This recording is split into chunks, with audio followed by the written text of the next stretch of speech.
Good morning dear students. आज हम लोग बिल्स ऑफ एक्सचेंज चैप्टर में आगे इलस्ट्रेशंस करेंगे। हम लोग डिसऑनर ऑफ अ बिल ये टॉपिक स्टार्ट कर चुके थे और प्रीवियस वीडियो लेक्चर्स में हमने डिस्कस किया था कि ड्रॉर बिल ऑफ एक्सचेंज को चार तरह से यूज़ कर सकता है। He can retain the bill till the date of maturity, he can discount the bill with the bank, he can endorse the bill to a third party, and he can send the bill to bank for collection. Sending bill for collection, ये चार तरह से drawer bill को use कर सकता है। तो drawer ने इस बिल को हो सकता है एंडोर्स किया हो या बैंक को सेंड कर दिया हो, लेकिन बाद में बिल डिसऑनर हो गया, तो उस केस में क्या एंट्रीज किए जाएंगे, ये टॉपिक हम लोग कंप्लीट कर रहे हैं। तो आज हम लोग इलस्ट्रेशन नंबर 17 करेंगे, when the bill is sent to bank for collection. तो यहां लिखा है on 1 October 2019 X sells goods to Y for 25,000 and draws two bills on him, first for 15,000 and second for the balance. That mean second bill 10,000 का होगा। तो पहले हम लोग जो पॉइंट पढ़ रहे हैं उसकी क्या एंट्री हो सकती है वो करेंगे। तो एक्स ने गुड्स सेल किए 1 अक्टूबर को, एंट्री हो गई Y2 सेल्स, और उसके बाद दो बिल उसको रिसीव हो गए सेम डे, तो एंट्री होती है BR2Y। तो BR1 BR2 debit to Y, तो दो बिल्स उसको रिसीव हो गए 15,000 और 10,000 के। तो ये पहली दो एंट्री मिस्टर X करेंगे एज अ ड्रॉर, और इसी तरह से मिस्टर Y भी एंट्री करेंगे। Y की एंट्रीज यहाँ पे नहीं दी हैं क्योंकि क्वेश्चन में लिखा है पास journal entries in the books of X। तो अगर Y की बुक्स में एंट्री होगी तो मिस्टर Y पहले परचेज करेंगे, तो एंट्री करेंगे परचेज टू X। तो यहां पे सेल्स की एंट्री हो जाएगी और यहां पे एंट्री हो जाएगी परचेज टू X, और वो बिल एक्सेप्ट करेंगे तो वो एंट्री करेंगे X टू BP1 और BP2। इस तरह से दो एंट्री मिस्टर Y भी करेंगे। तो मिस्टर X ने दो एंट्रीज कर ली, गुड सेल कर दिए, बिल रिसीव हो गया। आगे लिखा है Y accepts and returns these bills to X. Both the bills are sent to bank for collection. तो जब बिल हमारे ड्यू होंगे तब हम बिल्स को कलेक्शन के लिए भेजते हैं। ये डिफरेंस हमने पहले भी डिस्कस किया है कि डिस्काउंटिंग होती है ड्यू डेट के पहले, लेकिन send to bank for collection किया जाता है ऑन द ड्यू डेट। तो पहला बिल 2 महीने का है और जो सेकेंड बिल है वो 3 मंथ्स का है। तो फर्स्ट बिल और सेकंड बिल को भेज दिया गया है बैंक में कलेक्शन के लिए, और क्वेश्चन में लिखा हुआ है in due course X receives the information from the bank that the bill for 15 has been duly met and the other bill has been dishonoured. तो 15 का जो फर्स्ट बिल था वो तो पेमेंट कर दिया मिस्टर वाई ने, लेकिन जो सेकंड बिल था उसका पेमेंट उन्होंने नहीं किया है, और सेकंड बिल 3 महीने का था। तो 1 अक्टूबर को मिस्टर X ने दोनों बिल्स को बैंक भेज दिया। Bill sent for collection debit to BR, ये एंट्री होती है, हमने पहले भी सीखी है कि जब बिल का पैसा रिसीव हो जाता है तो बैंक टू BR होता है, लेकिन पहले बिल को सेंड किया जा रहा है। तो 1 अक्टूबर को एंट्री होगी bill sent for collection debit to BR। अब जो फर्स्ट बिल था 15,000 रुपए का बिल, उसका तो पेमेंट हमको रिसीव हो जाएगा ड्यू डेट पे। तो 4 दिसंबर को हमको फर्स्ट बिल का देखिए पेमेंट रिसीव हो गया, bank to bill sent for collection. तो bill sent for collection account debit हुआ और क्रेडिट हुआ, तो ये आपका अकाउंट बंद हो गया। तो फाइनल एंट्री क्या हुई, बैंक डेबिट टू BR। 15,000 रुपए तो हमको रिसीव हो गए, लेकिन अभी भी 25,000 में 15 हमको मिले हैं, 10 नहीं मिले। 10 मिलेंगे हमको नेक्स्ट ड्यू डेट पे। नेक्स्ट ड्यू डेट है 1 महीने बाद, दैट मीन्स जनवरी में। तो जनवरी में वो बिल हो गया डिसऑनर। तो हमने पहले भी डिस्कस किया है कि जब बिल डिसऑनर होता है तो ड्रॉई को तो हमेशा डेबिट किया जाएगा, वाई को तो डेबिट किया ही जाएगा। क्रेडिट कौन होगा, जिसके पास बिल है। तो इस समय बिल किसके पास है, बैंक के पास, और हमने उसको सेंट फॉर कलेक्शन किया था, तो bill sent for collection account को ही हम क्रेडिट कर देंगे क्योंकि उसी अकाउंट को हम पहले डेबिट कर चुके हैं। तो बिल सेंट फॉर कलेक्शन को हमने 25 से डेबिट किया था, लेकिन क्रेडिट किया था सिर्फ 15,000 से।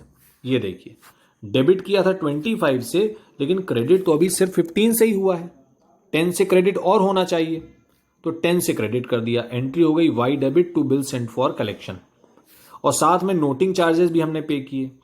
नोटिंग चार्जेस यहां लिखा हुआ है, नोटिंग चार्जेस पेड 500, तो टू बैंक भी क्रेडिट होगा क्योंकि नोटिंग चार्जेस हम ही पे करेंगे, क्योंकि बिल किसी और को नहीं दिया गया था, बिल तो हमारे ही पास है एक तरह से, हमने सिर्फ बैंक को दिया था to collect the amount, we have not discounted it from the bank, तो नोटिंग चार्जेस भी हमको ही पे करने पड़ेंगे, बाद में we can recover it from Y. तो एंट्री हो जाएगी Y's debit to bill sent for collection to bank. तो वाइस से टोटल 10,500 रुपए अब हम लेंगे फ्यूचर में। नॉर्मली 10,000 ही लेने थे, लेकिन अब हम 500 जो नोटिंग चार्जेस हमने पे किया उसको भी हम ऐड करेंगे, और अब हम वाई से रिकवर करेंगे 10,500 लेटर ऑन। अगर मिस्टर वाई बाद में पैसा देते हैं तो उसकी एंट्री हो जाएगी बैंक डेबिट टू वाई। तो वाई पहले डेबिट हुए हैं, बाद में क्रेडिट हो जाएंगे 10,500 से, इनका भी अकाउंट क्लोज कर दिया जाएगा। पर वाई से पैसा रिसीव हुआ है ऐसा तो क्वेश्चन में लिखा नहीं है, तो हम क्वेश्चन को यहीं पे एंड करेंगे। बिल को डिसऑनर कर दिया गया है, पहले बिल का पेमेंट रिसीव हो गया और दूसरा हमारा डिसऑनर हो गया। अब देख लेते हैं इलस्ट्रेशन नंबर 18। इलस्ट्रेशन 18 में लिखा है Mohan's acceptance. First of all we have to make entries in the books of Kamal, तो हमने लिख दिया journal of Kamal. Mohan's acceptance of 20,000 in favour of Kamal sent to bank for collection has been dishonoured. तो bill जब dishonour होता है तो अभी हमने एंट्री देखी कि ड्रॉई को तो हम हमेशा डेबिट करते हैं, तो यहां पे कमल ड्रॉर हैं, मोहन ड्रॉई हैं, तो मोहन को तो डेबिट करना ही है। क्रेडिट कौन होगा? जिसके पास बिल है, तो क्रेडिट या तो बीआर होता है अगर बिल हमारे पास था till the date of maturity, credit bank भी हो सकता है अगर बिल डिस्काउंट कराया गया है, क्रेडिट एंडोर्सी भी हो सकता है अगर हमने बिल एंडोर्स कर दिया था किसी को, या फिर क्रेडिट होगा bill sent for collection if it was sent to bank for collection. तो अभी तो बिल को भेजा गया था कलेक्शन के लिए, तो आप उसी को क्रेडिट करेंगे, bill sent for collection account. Noting charges के बारे में कहीं लिखा नहीं है तो उसका पेमेंट करने की कोई रिक्वायरमेंट हमको नहीं है। उसके बाद इलस्ट्रेशन नंबर 19 में आपको 3 केसेस बताए जा रहे हैं। जो भी अभी तक हमने पढ़ा है उसका एक रिवीजन है ये, कि किस तरह से अलग अलग एंट्रीज किए जाते हैं जब बिल डिसऑनर होता है इन वेरियस केसेस। तो इलस्ट्रेशन नंबर 19 अब हम लोग देख लेते हैं। Dishonour of bill under various cases. On 1 January Roli owed 50 to Poly, तो Roli has to pay money and P has to receive. तो अगर कोई बिल बनाएगा तो कौन बनाएगा? पी, तो ड्रॉर कौन होगा? पी। तो यहां पे हमने लिख दिया Pauli's journal. On 1 Feb he accepted a draft for 3 months drawn by poly, तो पॉली ड्रॉर हो गए, इन्होंने बिल बनाया, रोली ने उसको एक्सेप्ट कर लिया। On the due date the bill was dishonoured, noting charges 500 were paid. तो ड्यू डेट जब आएगी तो बिल हमारा डिसऑनर हो जाएगा। 1 जनवरी को बिल नहीं बनाया गया है, बिल बनाया गया है 1 Feb को, तो ड्यू डेट 1 Feb से हम कैलकुलेट करेंगे। 1 Feb को सबसे पहले बिल बनाया जा रहा है, तो पॉली को बिल रिसीव हो जाएगा BR टू रोली, तो यहां पे एंट्री हो गई 50,000 रुपीज से। अब ड्यू डेट जो आएगी वो 3 months के बाद आ रही है, तो 1 Feb से 1 March, 1 April, 1 May, तो 1 May में 3 days हम और ऐड करेंगे, तो 4 May हमारी ड्यू डेट हो जाएगी। ये देखिए यहाँ लिखी भी है 4 May। अब ड्यू डेट पे क्या एंट्रीज होंगे ये देख लेते हैं हम लोग। लिखा हुआ है on due date the bill was dishonoured and noting charges 500 were paid. तो अगर फर्स्ट केस की हम बात करें, the bill is held till maturity, तो मैच्योरिटी तक बिल किसके पास है? पॉली के ही पास है। तो उस केस में अगर बिल डिसऑनर होता है तो क्या एंट्री होती है? देखिए, तो फर्स्ट केस में मैच्योरिटी के पहले तक तो कोई एंट्री नहीं होगी, सीधे बिल डिसऑनर ही होगा। तो जब डिसऑनर होगा तो जो एंट्री हमने फर्स्ट एंट्री की थी उसको हम रिवर्स कर देंगे, रोली टू BR कर देंगे, और साथ में कैश भी करेंगे क्योंकि नोटिंग चार्जेस हम ही ने पे करे हैं। तो जो फर्स्ट एंट्री हमने की थी BR टू रोली, उसी को रिवर्स कर दिया, रोली टू BR कर दिया। और कैश हमने क्यों लिखा? क्योंकि 500 रुपीज नोटिंग चार्जेस तो हमको ही पे करना पड़ेगा बिकॉज बिल हमारे पास था। तो ये हो गई डिसऑनर की entry in case bill was retained by the drawer, क्योंकि बिल हमारे ही पास था। अब सेकंड केस देखते हैं। सेकंड केस में लिखा है Polly endorses the bill in favour of Golly immediately. तो पहली बात तो बिल को एंडोर्स किया जाएगा, तो मैच्योरिटी के पहले ही एंडोर्स किया जाएगा, तो बिल को मैच्योरिटी के पहले हमने एंडोर्स कर दिया। तो ये देखिए, ये तो एंडोर्समेंट की एंट्री हो गई, केस नंबर 2। तो केस नंबर 2 में पहले हमने बिल को देखिए रिसीव किया और बाद में उसको एंडोर्स कर दिया। अब बिल किसके पास है? जी के पास। तो पहले एंट्री हुई BR टू R और बाद में हो गई G टू BR। तो हमने बिल दे दिया जी को। अब बिल किसके पास है? जी के पास।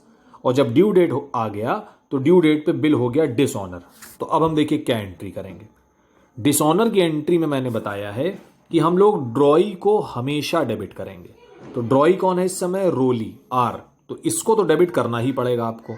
और क्रेडिट किसको करेंगे? जिसके पास बिल है। तो इस समय बिल किसके पास है? जी के पास है। तो क्रेडिट कर देंगे जी को। तो R टू G, ये एंट्री देखिए हमारी हो गई केस नंबर 2 में, when the bill is endorsed. तो केस नंबर 2 में हमारी डिसऑनर की एंट्री हो गई, ड्रॉई डेबिट टू एंडोर्सी। तो ड्रॉई को हम हमेशा डेबिट करते हैं, तो ड्रॉई को हमने डेबिट किया और एंडोर्सी को हमने क्रेडिट कर दिया, क्योंकि जिसके पास बिल होगा वही क्रेडिट किया जाएगा। तो बैंक के पास अगर बिल होता तो हम बैंक को क्रेडिट करते। तो इस तरह से ये हमारी सेकंड केस की एंट्री हो गई। अब हम थर्ड केस देख लेते हैं कि थर्ड केस में क्या ट्रांजैक्शन हो रहे हैं। तो थर्ड केस में बिल को डिस्काउंट किया गया था बैंक से 12% पर एनम इमीडिएटली। तो यहाँ लिखा हुआ है the bill is discounted with the bank. तो पहले बिल को डिस्काउंट कराया जाएगा। तो मैच्योरिटी के पहले बिल को डिस्काउंट कराने की एंट्री हम लोग करेंगे। तो यहाँ पे लिखा हुआ है बिफोर मैच्योरिटी केस नंबर 3। तो बिफोर मैच्योरिटी केस नंबर 3 में क्या होगा? बिल को डिस्काउंट कराया जाएगा। तो डिस्काउंटिंग की एंट्री हम लोग पहले ही सीख चुके हैं। बैंक टू BR एंट्री होती है, लेकिन हम लोग चार्जेस भी पे करते हैं, तो उसको भी हम डेबिट कर लेंगे। तो 50,000 के बिल को हमने तुरंत डिस्काउंट करा लिया था। तो 50,000 के बिल पे आप पहले 12% के चार्जेस कैलकुलेट करेंगे, जो कि 6,000 आएगा 12% अगर आप कैलकुलेट करें। और 3 मंथ्स का बिल है, तो 3 मंथ्स के चार्जेस हमको कैलकुलेट करने होंगे। 3/12 कर देंगे तो 1500 आ जाएगा। तो ये तो हो गई डिस्काउंट कराने की एंट्री। तो हमने जिस दिन बिल को रिसीव किया उसी दिन उसको बैंक से डिस्काउंट करा लिया। तो बिफोर मैच्योरिटी बिल को डिस्काउंट कराया गया, उसकी एंट्री कर दी। लेकिन जब मैच्योर हो जाएगा बिल, उस दिन तो डिसऑनर हो जाएगा बिल। तो जब बिल डिसऑनर होगा तो उस दिन हम क्या एंट्री करेंगे? फिर से हम ड्रॉई को डेबिट करेंगे। ड्रॉई कौन है? रोली। ड्रॉई को हमने डेबिट किया, लेकिन क्रेडिट किसको किया जाएगा? जिसके पास बिल है। तो इस समय बिल किसके पास है? बैंक के पास, क्योंकि डिस्काउंटिंग कराया जाता है बैंक से। तो रोली को तो डेबिट करना पड़ेगा हमको, लेकिन हम क्रेडिट करेंगे बैंक को। तो मैच्योरिटी केस नंबर 3 में अगर हम देखें, तो केस नंबर 3 में on the date of maturity the bill is dishonoured. तो उस केस में देखिए क्या एंट्री हो रही है, ड्रॉई डेबिट टू बैंक। तो रोली डेबिट टू बैंक। 50,000 का बिल था, 500 रुपीज हम चार्जेस भी पे करेंगे बैंक को।